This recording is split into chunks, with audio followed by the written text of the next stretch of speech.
नमस्कार, मैं Rajendra Kumar chemistry online classes में आपका स्वागत करता हूं।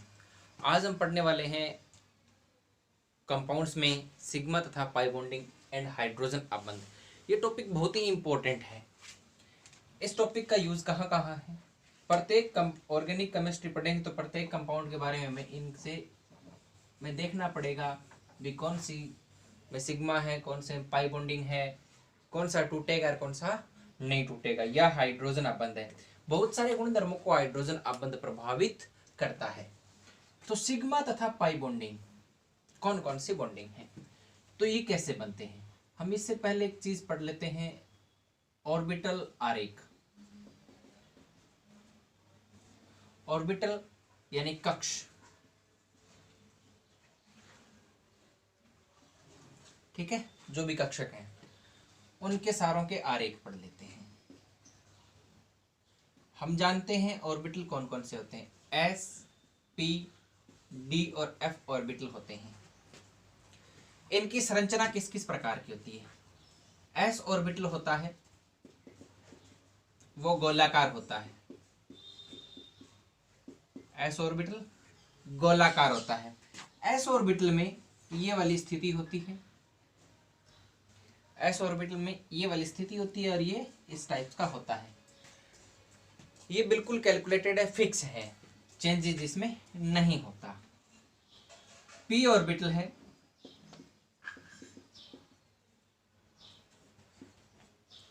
वो डंबलाकार होता है। कौन सा होता है? डंबलाकार। पी ऑर्बिटल में इस प्रकार की शेप रहती है और इसमें नोडीय तल पाया जाता है। क्या पाया जाता है? नोडीय तल।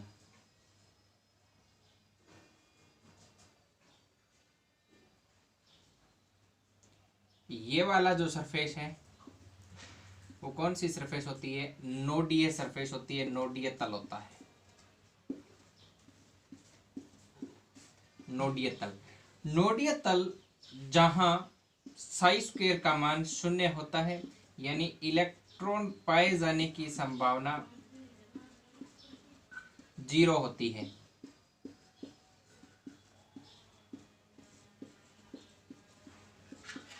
तो ये जो पाली दिखाई दे रही है, ये दो लोब्स दिखाई दे रहे हैं, एक ये लोब्स हैं और एक ये लोब्स हैं। लोब्स मीन होता है पाली। इनमें इलेक्ट्रॉन डेंसिटी ज्यादा होती है, इलेक्ट्रॉन घनत्व तो इनमें ज्यादा होता है। कहाँ होता है? आउटर सरफेस पर। जैसे मेरे पास एक बैलून है, गुब्बारा है, गुब्बारे को मैं फुलाऊंगा, ये गुब्बारा है, हवा का दबाव यहां ज्यादा होगा या यहां ज्यादा होगा?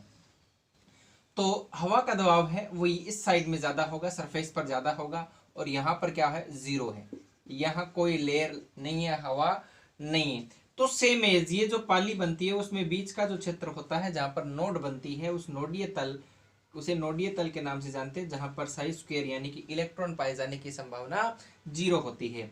इलेक्ट्रॉन पाए जाने की संभावना क्या होती है? 0। सेम एज ये कंडीशन होते हैं, यहाँ पर इलेक्ट्रॉन्स पाए जाने की संभावना अधिक होगी। और एस में जो इलेक्ट्रॉन पाए जाने की संभावना है वो स्फेरिकल पोजीशन पर होती है, इसके आउटर लेयर पर होती है सबसे ज्यादा। यहाँ पर क्या होते हैं? इलेक्ट्रॉन घनत्व सबसे ज्यादा होता है। कहाँ पर होगा? सबसे बाहरी लेवल पर इलेक्ट्रॉन घनत्व ज्यादा होता है। तो जो पी कक्षक है वो 3 प्रकार के होते हैं। पी वाले कितने प्रकार के होंगे? पी एक्स, पी वाई और पी जेड। हम जानते हैं ज्यामितीय निर्देशांक 3 होते हैं। कौन कौन से होते हैं?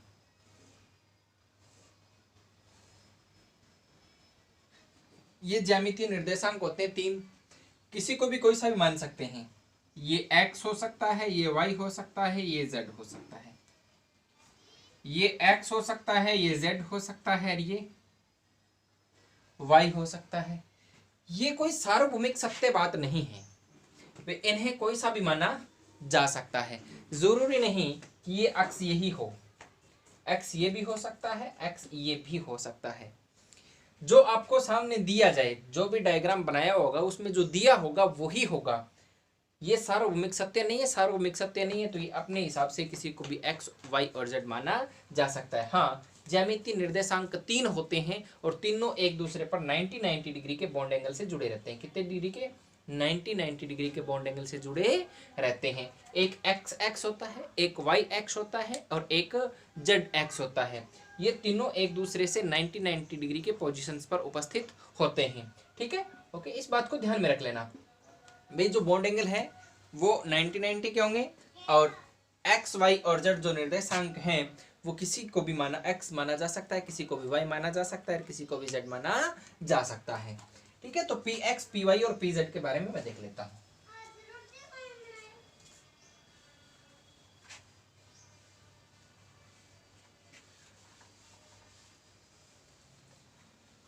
तो पी एक्स किसकी बात कर लेते हैं? पी एक्स की।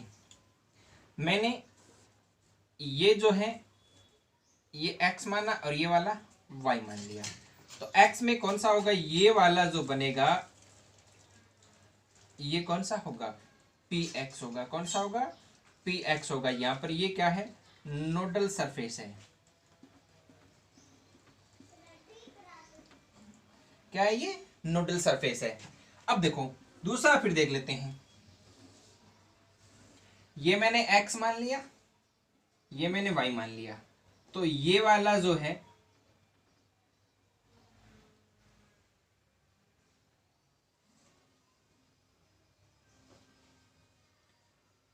ये जो है ये वाला कौन सा बनेगा? पी वाई बनेगा। कौन सा बनेगा? P y. और पी जेड के लिए ये एक्स और ये जेड मान सकता हूं मैं। जेड मानूंगा तो ये वाला क्या हो जाएगा? पी जेड हो जाएगा। यदि इसे जेड ने मानकर मैं जेड किसे मानूं? इसको इरेज कर दिया मैंने। जेड यहां पर उपस्थित हो तब क्या हो जाएगा? ये वाला इसका आरेख हो जाएगा। ये वाला इसका नोडीय सरफेस है, यानी नोडीय तल है। क्या है? इसका नोडीय तल। ठीक है, ध्यान दे लेना। एस में कोई नोडल सरफेस नहीं होता। पी एक्स पी में नोडीय तल होता है। पी में क्या होता है? नोडीय तल। एस में नोडल सरफेस की संख्या क्या होती है? नोडल सरफेस 0 होता है, इसमें कोई संख्या नहीं होती। पी में नोडल सरफेस होता है, वो होता है 1। कितना होता है? 1 होता है। ठीक है, कितना होता है? 1 होता है। अब देखो अपन फिर बात करते हैं डी ऑर्बिटल की। किसकी बात करें? डी ऑर्बिटल की।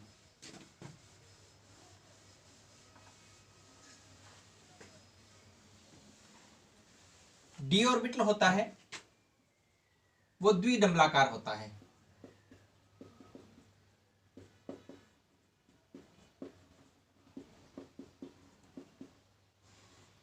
डी ऑर्बिटल क्या होता है? द्विडंबलाकार होता है। और द्विडंबलाकार होगा तो ये 2 पोजीशंस में जाएगा। डी के कक्षक बनते हैं 5 कक्षक। कितने कक्षक बनते हैं? 5 कक्षक।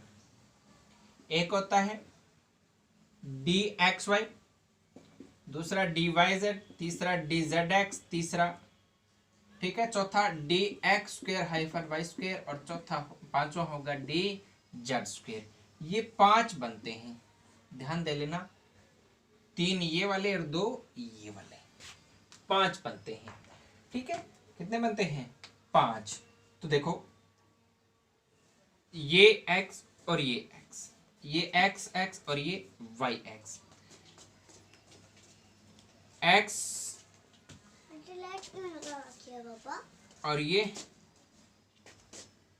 y, इन दोनों के बीच में, इन दोनों के बीच में बात करें तो ये वाला आरेख बनेगा। किसका बनेगा? दोनों के बीच में कौन कौन से? डी एक्स और वाई। कौन से? डी एक्स और वाई। ठीक है, फिर दूसरा ये x मैंने x मान लिया, ये मैं z मान सकता हूं। क्या मान सकते हैं? z माना जा सकता है। तो जो आरेख बनेगा वो कौन सा होगा, डी जेड एक्स। कौन सा होगा, डी जेड एक्स होगा। ये मैं y मानूं और ये मैं z मानूं तो जो आरेख बनेगा वो कौन सा बनेगा, डी वाई जेड का बनेगा। कौन सा बनेगा, डी वाई जेड का। ठीक है, अब देखो ये वाला x और ये वाला क्या हो, y। तो यहां पर इसके ऊपर जो बनने वाला ऑर्बिटल्स होता है वो कौन सा होगा, d x square hyphen y square. तथा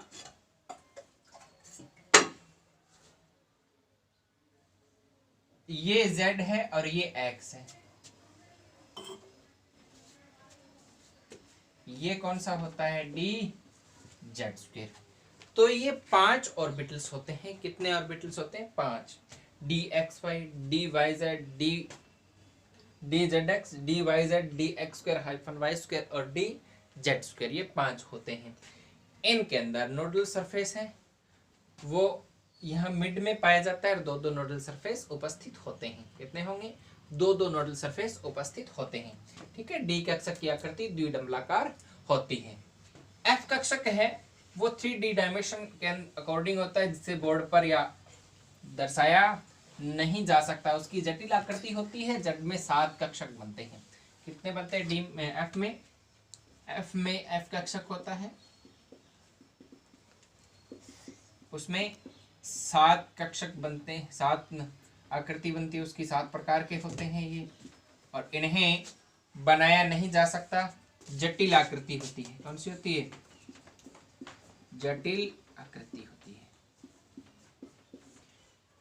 कौन सी होती है, जटिल आकृति होती है। फिर देखते हैं कि ये जो कक्षक हैं ये आपस में मिलेंगे तो हमेशा ही आपस में मिलकर किसी न किसी बॉन्ड की फॉर्मेशन करते हैं। किसकी फॉर्मेशन करते हैं, बॉन्ड यानी आबंध की फॉर्मेशन करते हैं। किसकी फॉर्मेशन करते हैं, किसी आबंध की फॉर्मेशन करते हैं। कैसे करते हैं, आइए देखते हैं।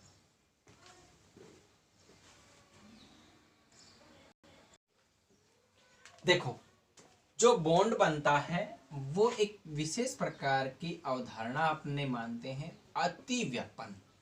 अतिव्यापन को इंग्लिश में कहते हैं ओवरलैपिंग।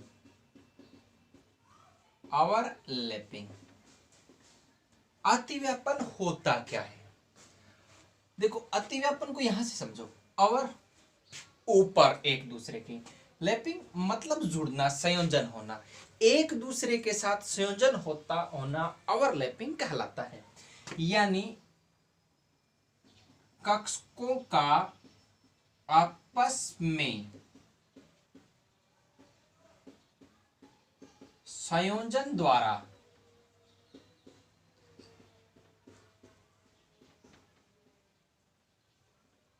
आबंध का बनाना ओवरलैपिंग कहलाता है।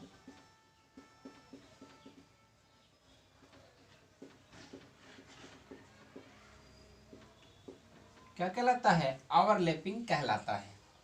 यानी आबंध बनाने के लिए कक्षक आपस में एक दूसरे से संयोजित होते हैं, अतिव्यापन होता है। देखो ये वाला है, एक ये कक्षक है और एक ये कक्षक है।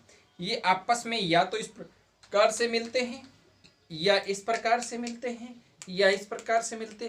कैसे मिलेंगे, ये जब मिलते हैं तो हमेशा ही उस सिरे से मिलते हैं जहां पर इलेक्ट्रॉन डेंसिटी मैक्सिमम होती है। इलेक्ट्रॉन डेंसिटी मैक्सिमम होगी तो ये आपस में ओवरलैपिंग करेंगे। ओवरलैपिंग का मतलब एक दूसरे के ऊपर लेपन आ जाएगा, एक दूसरे के साथ संयोजित हो जाएंगे। एक दूसरे के साथ संयोजित होकर 2 प्रकार के बॉन्ड की फॉर्मेशन कर लेते हैं।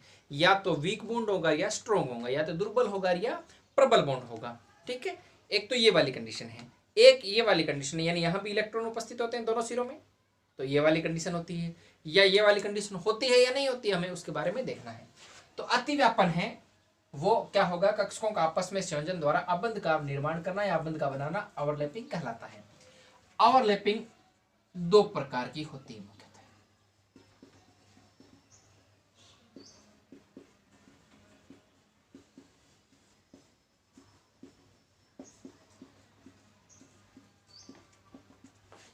कितने प्रकार की होती है ओवरलैपिंग? मुख्यतः दो प्रकार की होती है।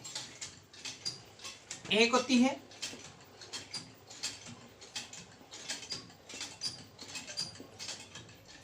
अक्षीय अतिव्यापन, दूसरी होती है पार्श्व अतिव्यापन।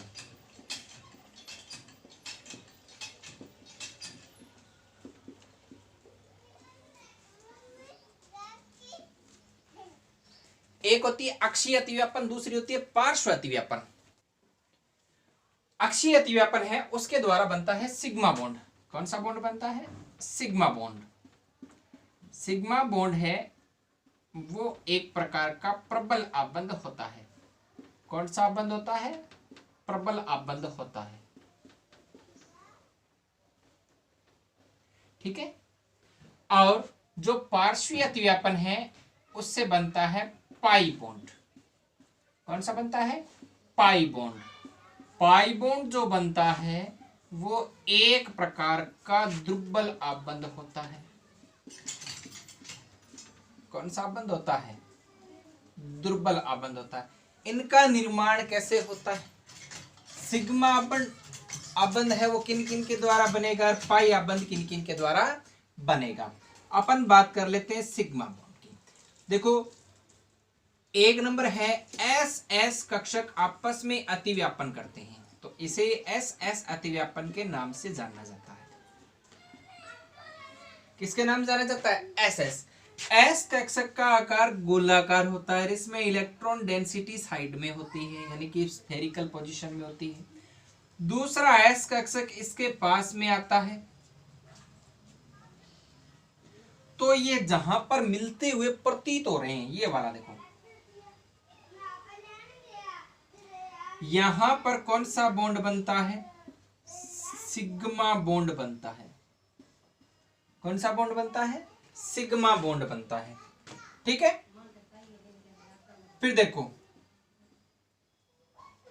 एस और पी के कक्षक होते हैं वो दो प्रकार से अतिव्यापन कर सकते हैं, या तो अक्षीय अतिव्यापन कर सकते हैं या निरक्षीय। देखो, ये वाला जो ऑर्बिटल है, यहां पर इसको अपन एक्स मान लें, ये अक्षीय पोजीशन है।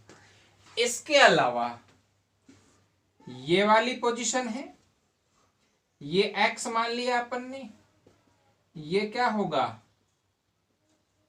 निरक्षीय। और ये वाली पोजीशन होगी, तब भी क्या होगा? निरक्षीय। क्या होगा? निरक्षीय। एक अक्षीय होता है, बाकी दोनों क्या होते हैं? निरक्षीय। तो pz है उसे तो अक्षीय माना गया है, px और py है उन्हें क्या माना गया है? निरक्षीय माना गया है। कौन सा माना गया है? pz को अक्षीय माना गया है, px और py को निरक्षीय माना गया है। तो अब देखते हैं, तो कौन सा होगा? s के साथ कौन सा ऑर्बिटल संयोग करेगा? s प्लस में pz ऑर्बिटल। कौन सा करेगा? pz orbital. pz ऑर्बिटल संयोग करेगा तो कौन सा बनेगा? देखो, प्लस में यहां पर ये यहाँ इलेक्ट्रॉन डेंसिटी यहां पर है, उपस्थित है, इसके साथ में z वाला, ये वाला जो बनता है, यहां पर कौन से बॉन्ड की फॉर्मेशन होगी?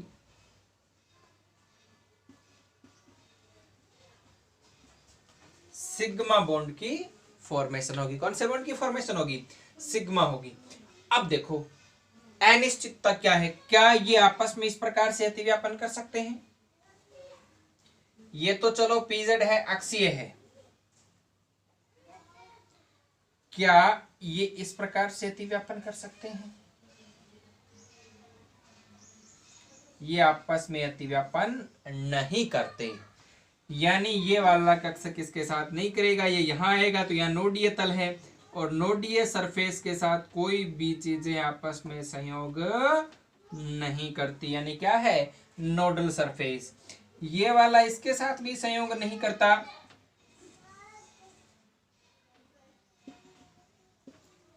इसके साथ भी संयोग नहीं करता क्योंकि ये भी यहाँ पर नोडल सरफेस है, नोडल सरफेस के साथ ये संयुक्त नहीं हो सकता, तो ये वाला भी अतिव्यापन नहीं होता।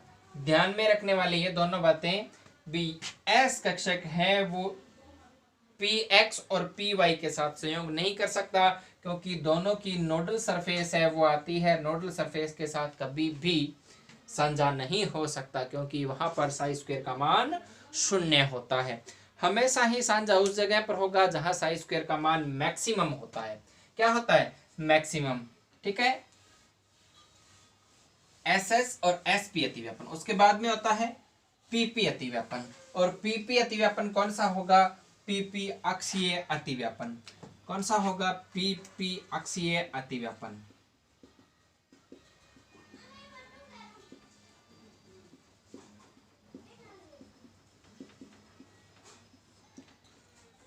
पी का कौन सा होगा? अक्षीय अतिव्यापन होगा। ठीक है, पी का अक्षीय अतिव्यापन हम बता चुके हैं कि पीजेड कौन सा कक्षक मानते हैं? अक्षीय कक्षक मानते हैं। कौन सा मानते हैं? अक्षीय। तो ये जो है हमारा एक अक्ष है,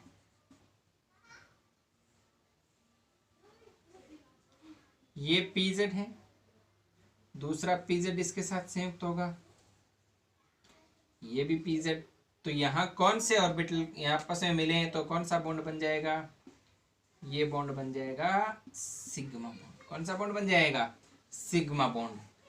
क्या पीजेड, क्वेश्चन क्या बन सकता है, क्या पीजेड पी एक्स व पी वाई के साथ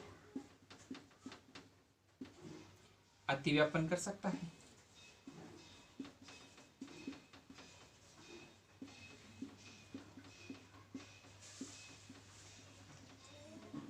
आंसर होगा नहीं। क्या होगा आंसर? नहीं। क्यों?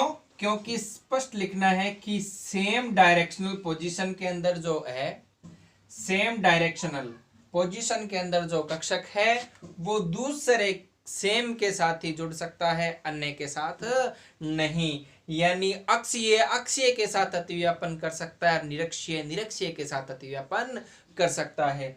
ये इसके अलावा किसी के साथ अतिव्यापन नहीं कर सकते। px केवल px के साथ अतिव्यापन कर सकता है, px प्लस pz कभी भी अतिव्यापन नहीं करते, px प्लस py ये भी कभी भी अतिव्यापन नहीं करते। px प्लस में, ठीक है, px px के साथ आ गया ना, तो py है वो py के साथ अतिव्यापन कर सकता है, दूसरे के साथ अतिव्यापन नहीं कर सकता। py है वो pz के साथ अतिव्यापन नहीं कर सकता, तो pz है वो pz के साथ ही अतिव्यापन कर सकता है। ठीक है, यहां से ध्यान रख लेना कि px px के साथ ही अतिव्यापन कर सकता है, px pz के साथ अतिव्यापन नहीं कर सकता। ये अतिव्यापन शून्य अतिव्यापन होता है। px py के साथ अतिव्यापन नहीं कर सकता, शून्य अतिव्यापन है।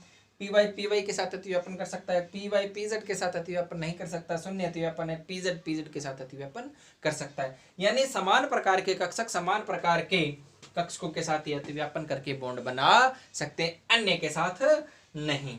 फिर आता है पीपी निरक्षीय अतिव्यापन। कौन सा आता है? पीपी निरक्षीय या पार्श्व अतिव्यापन। कौन सा आता है? पार्श्व अतिव्यापन। फिर अपन किसकी बात कर ले? इसकी पार्श्व अतिव्यापन की। पार्श्व अतिव्यापन में देखो हम पहले ही बात कर चुके हैं कि px केवल px के साथ या py केवल py के साथ अतिव्यापन कर सकता है। px केवल px के साथ और py केवल py के साथ अतिव्यापन कर सकता है। ये दोनों ही कक्षक है वो निरक्षीय हैं। निरक्ष है तो इनको इस प्रकार से बनाए, ये x हो गया, प्लस में ये मान लेते हैं px कक्षक है। कौन सा कक्षक है? px। ये आपस में संयोजित होंगे इस प्रकार से,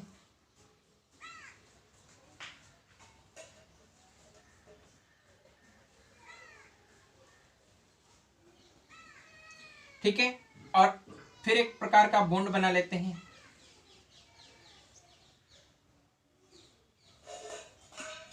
ये कौन सा बॉन्ड बनता है? Pi bond. कौन सा बॉन्ड बनता है? पाई बॉन्ड, क्योंकि इसकी आकृति पाई की जैसी है, या इसे सैंडविच बॉन्ड के नाम से भी जाना जाता है। किसके नाम जाना जाता है? सैंडविच के नाम पर। तो ये पाई है, एक प्रकार का वीक बॉन्ड है, ये दुर्बलाबंध है। क्या है? दुर्बलाबंध। सैंडविच होता है ऊपर की तरफ एक प्रकार का, यानी ब्रेड होती है गोल, और नीचे की तरफ गोल ब्रेड, और बीच में क्रीम वगैरह लगा देते हैं। तो ऊपर और नीचे की तरफ जो है वो आसानी से हटाए जा सकते हैं बिना बीच वाले के। न ऊपर का ये ऐसा काम का उतरना ही नीचे का काम का है। तो ये वाला कौन सा बॉन्ड होता है? दुर्बल बॉन्ड। इसे आसानी से ब्रेक किया जा सकता है, इसे आसानी से तोड़ा जा सकता है। तो देखो, ये जो सिग्मा बॉन्ड है ये अकेला बन सकता है। सिग्मा बंध है वो अकेला बन सकता है। शेर है, अकेला जा सकता है। और जो पाई बॉन्ड है वो गीदड़ की तरह है, ये कभी अकेला नहीं जाता, हमेशा शेर के साथ ही जाएगा, क्योंकि शेर की बच्ची कुछ हड्डियां खाने का शौक गिद्दड़ को ही होता है, बाकी को नहीं होता। तो पाई बॉन्ड कभी अकेला नहीं बनता, सिग्मा बॉन्ड अकेला बनता है। सिग्मा बॉन्ड स्ट्रॉन्ग बॉन्ड होता है, उसे आसानी से नहीं तोड़ा जा सकता।